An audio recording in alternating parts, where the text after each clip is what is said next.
Hello there, fellow captains. This is Sorvesteon coming to you from World of Warships. And there is another special event going on that I just wanted to highlight. And that's why I'm here and I'm in the beautiful port of Zaipangu. It looks very Japanese, and in fact it is Japanese. You can see the little red circle on the planes as they fly by and all the industrialization over here. And that's because the event going on happens to do with Japan, or rather I should say Japanese anime. And if you haven't already guessed, you can tell from right up here that there is another Arpeggio event going on. So we just had one. I made a video about that. It was the Arpeggio Returns event, and that was going on from September 1st to October 1st. And here I think I need to change ports. Where are we? The Yokosuka port. That's right. You have to remember the Arpeggio ships are only viewable in this port. So anyways, in that event, we had a chance to get the ARP Hiei and the ARP Ashigara. So one thing I should probably note, I had a few comments about this in my last video in the comment section, was that the different servers run different events. So if you're playing on the European server, you are not going to get the same Arpeggio events that we got here on the North American server. In fact, one of these ships, the ARP Hiei, and I believe it was the, here, let's go to the missions so I can get the name right. Yeah, the ARP Haguro were actually offered before in a prior event on the European servers, whereas on the North American servers, it was not offered. So this is the first chance on the North American server that we have to get the ARP Haguro, and of course the new ARP Nachi. Now, if you've gone and you've watched the Arpeggio anime, or more specifically the movie Cadenza, I never know how to pronounce that weird Japanese naming. Anyways, so if you went and watched that movie, then you will know that the ARP Haguro, Nachi, let's close that, Miyoko and Ashigara are kind of part of a team led by the ARP Hiei. And so just like the Kongo, Haruna, and Kirishima were part of a different team. And so this event is really going to round out and kind of finish up all the ARP ships that, well, we're going to be able to get. So you won't be able to get any more. I'll talk about that a little bit later as to why I think that we're not going to be getting any more Arpeggio ships. But enough of that, let's go and let's take a look at the missions for the Haguro and the Nachi. So to get the Haguro and the Nachi, we need to do, well, you have to complete 4 different stages. Your first stage is 300,000 HP of damage, done. Then your second stage is going to be 400,000. Then your third stage is going to be 600,000, and then you need, just to get into the top 5 of your team, by experience in one battle. And that is, I believe, whether you win or lose, so just be in the top 5. And that is the same for both missions. As you can see here, the Nachi has the exact same requirements, which is a little bit strange. Usually when they were releasing the Hiei and they were releasing the Ashigara, the Ashigara had this kind of setup where it was 300, 400, 600, whereas I believe the Hiei, you didn't have to do quite as much damage. I think these damage values were a little bit less. So what this basically means is getting the Nachi is going to be relatively easier than getting the Haguro, because you have to do it in tier 6 or higher ships. That means you can do tier 10 ships, and tier 10 ships just have more HP in general, so there's more opportunity for you to do more damage. Whereas, if you were trying to do the same amount of damage in a simple tier 4 to tier 5 game, well, that's going to be more difficult because the ships have less HP. There's less opportunity for you to do an equivalent amount of damage, and so that means you're going to have either a really great game, or you're going to have to be like a really awesome player to kind of progress through the Haguro challenge as quickly as you will the Nachi challenge. So this event, which they have called Arpeggio October on the website and just Arpeggio in the game, is running from October 1st to November 1st. So don't worry, even if the Haguro mission is going to take a while, then you have lots and lots of time to do this. In fact, all you have to do is play the game. You're going to do some damage, and then, eventually you'll get into the top 5 of or in a battle at some point. So, this is not a hard challenge to complete for either ship, and that's really great. And it also comes along at a great time because ranked battles are back. You can do this in a tier 6 ship. I did test this out, and the damage that you do in your ranked battle actually goes towards your mission as well, so that's really cool. In fact, I think it even says so on the missions. See here, random, ranked, or team battles. So you're not limited in what you have to do. You can basically just go do anything except for co-op, and as long as you play the game, you will probably end up getting both of these ships. Well, unless you're not playing the lower ships anymore. But come on, who doesn't play the lower ships? They're so much fun. You can already see I've already kind of gotten through this. The mission's only been out for, I think, maybe a day or so. Yeah, about something like that. And I just blasted through the Nachi challenge quite easily. I'm almost finished. And, I've been working my way through the Haguro challenge. And like I said, because you just have to do so much damage for a tier 4, tier 5 ship, it just takes a little bit longer. Alright, so now that we've covered all the details relating to the event and the missions, let's take a look at the ships that we're going to get as rewards. Those being the ARP Haguro, this nice beautiful red Miyoko here, and the ARP Nachi, basically the same thing except green with a slightly different icon. So basically you are getting a fully upgraded Miyoko. That's it. It's not even a premium ship. And that's kind of a little bit strange considering it has this icon here. And that's where I think these icons don't really kind of explain what the ship really is. See, if I go and I look at the Yubari, for example, it's got the exact same icon. Now, the Yubari, oddly enough, is not a premium ship. It's just like a special ship. Apparently, I think that's what this icon means. If it has this icon here, which is, the ship icon plus a golden wreath, then it's a premium ship, and it'll say as much. See, if I go to the Tachibana here, go to modules, premium ship benefits. It's very explicit. When I go to the Yubari, it says ship peculiarities. And that's the exact same thing as these ARP ships. When I come here, it says Arpeggio ship benefits. Now, let's go back to the Tachibana. So, a premium ship has no research required. You get more credits for each battle. It has elite status, so you get more free XP.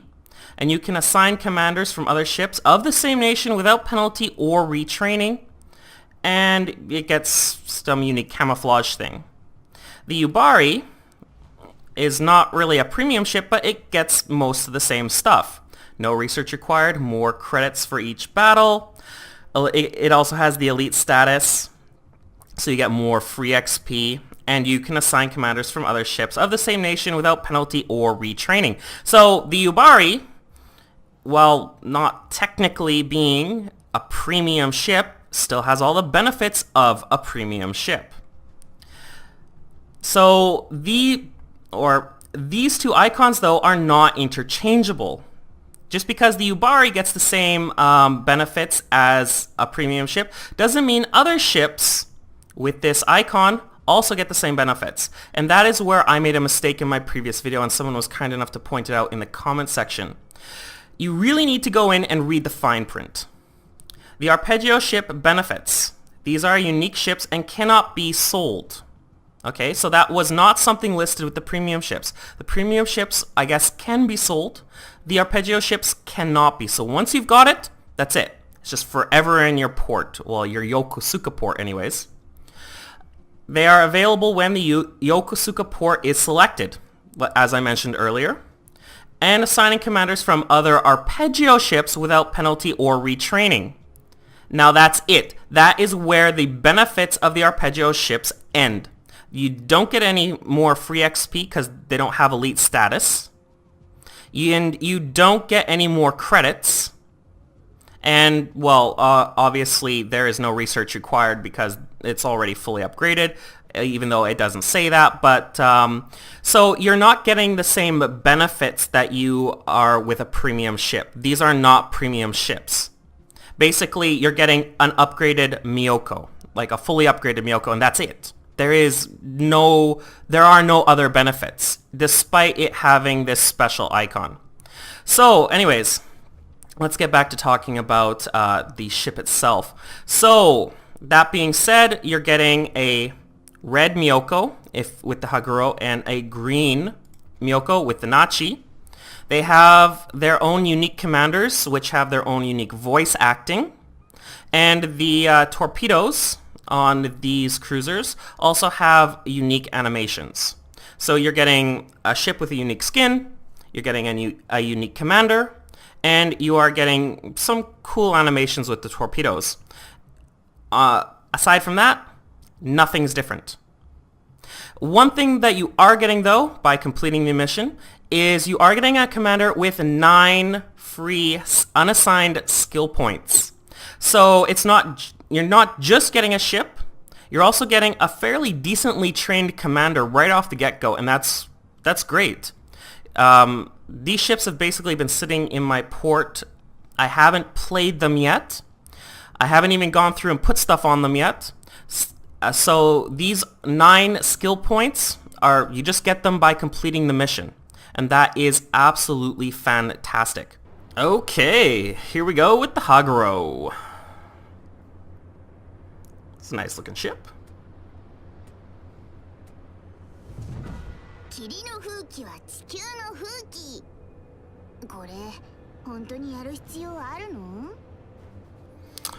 Sounds like kid.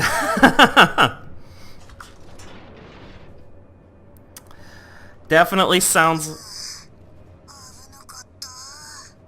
Yeah. Definitely sounds like a kid. Well, she is a kid. I mean, the Haguro, or at least the mental model of the Haguro is a younger teenage girl, so she's meant to be like the small little girl, kind of like the... Anyways, she's supposed to sound like a kid, and she does. It's actually, to be honest, I find it just a little bit annoying. Alright, Nachi, it's time to shine. Look at that. This is a very nice looking ship. I love the color scheme on this ship. It's a very, very nice shades of green that they've chosen to go with.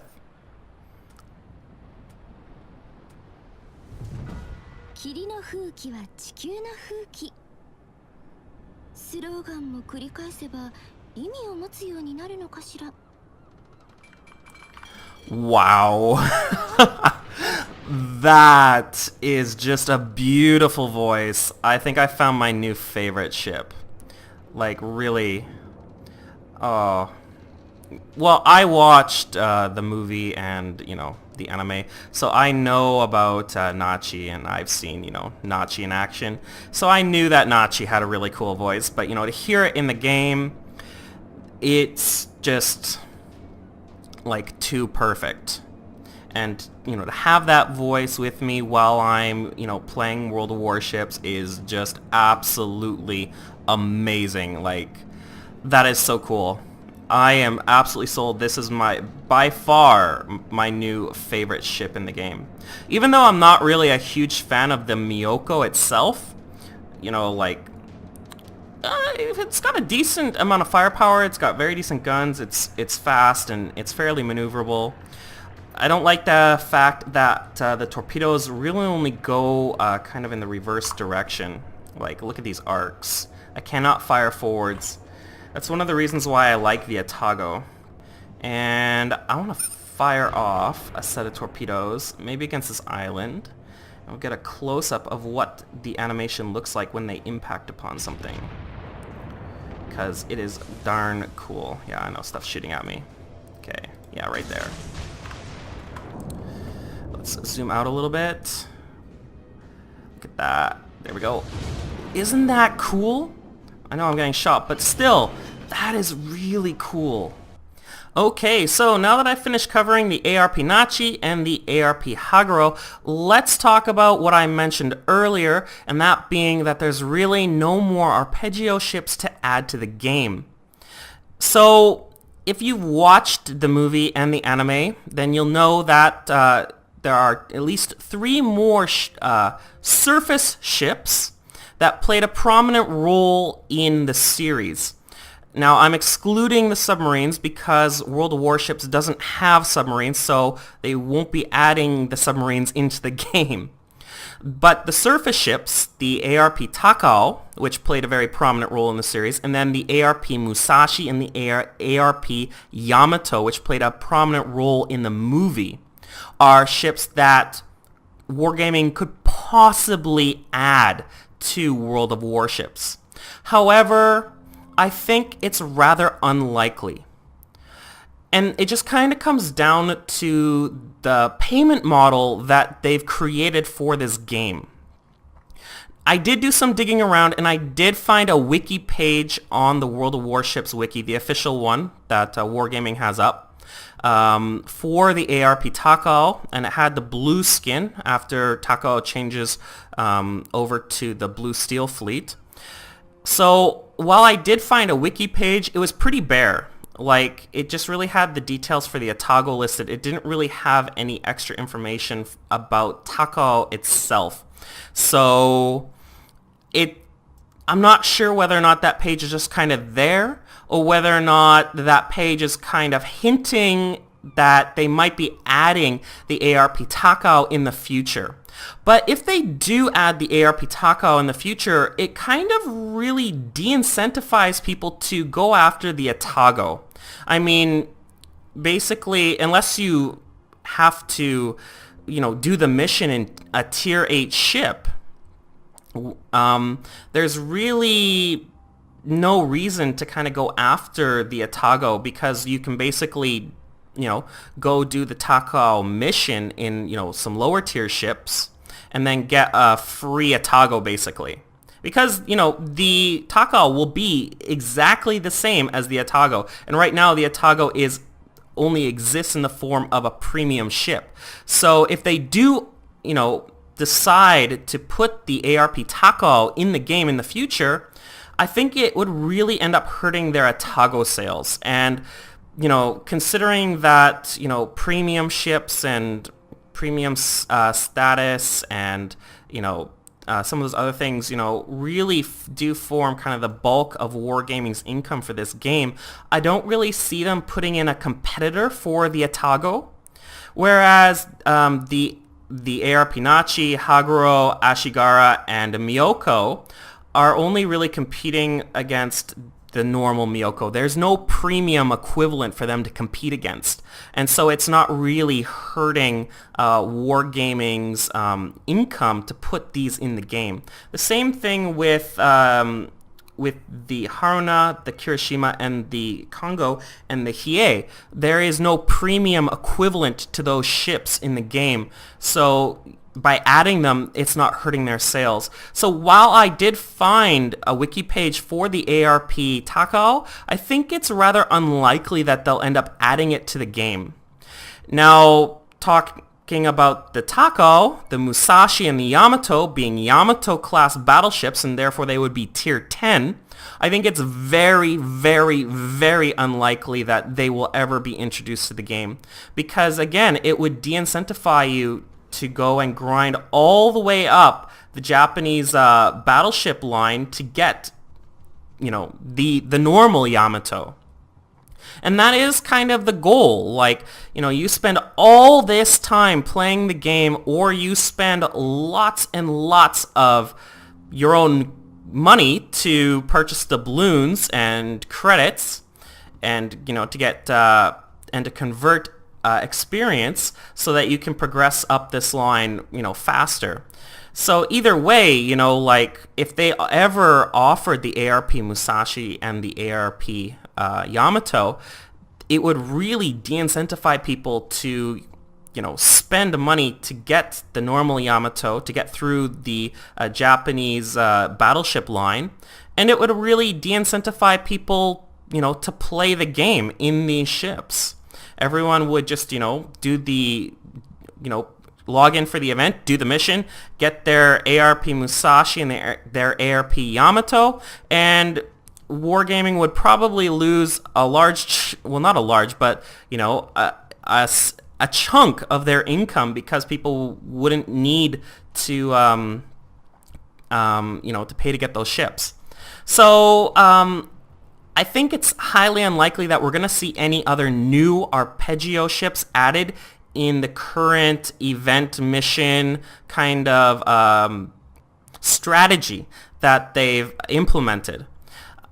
I think it would be more likely that if they ever do add the ARP Takao and the ARP Musashi and the ARP Yamato, you're going to have to pay for them. Like, they'll be in the premium shop, and then, you can dish out your own money to get those ships. And that way it wouldn't, put Wargaming at a disadvantage to add them. But, with the current way they have of, running an event and, giving away, free tier 5 and tier 7 ships, definitely wouldn't work, for a tier 8 and a tier 10, in my opinion. So it's very unlikely that we're going to see any more events adding those other ships in, the way they do now.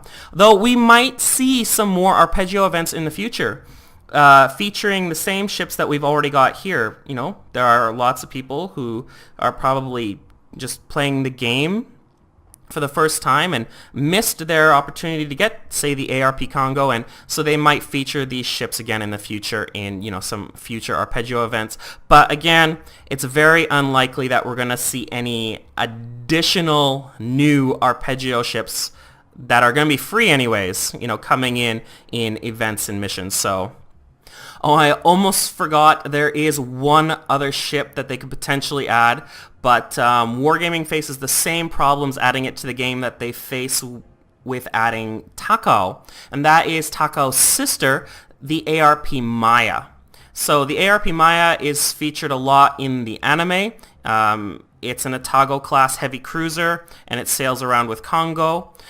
And, basically, because it's an Atago class heavy cruiser, it would be a tier 8, and it would be, like Takao, in direct competition with the premium Atago in the game. So unless they added that as kind of like a buy-only option, I don't really see them adding Maya to the game either, because, if you could get a free tier 8 ARP Maya, which is basically an Atago, then again, just like with the Takao, it would really de-incentivize people to buy the Atago.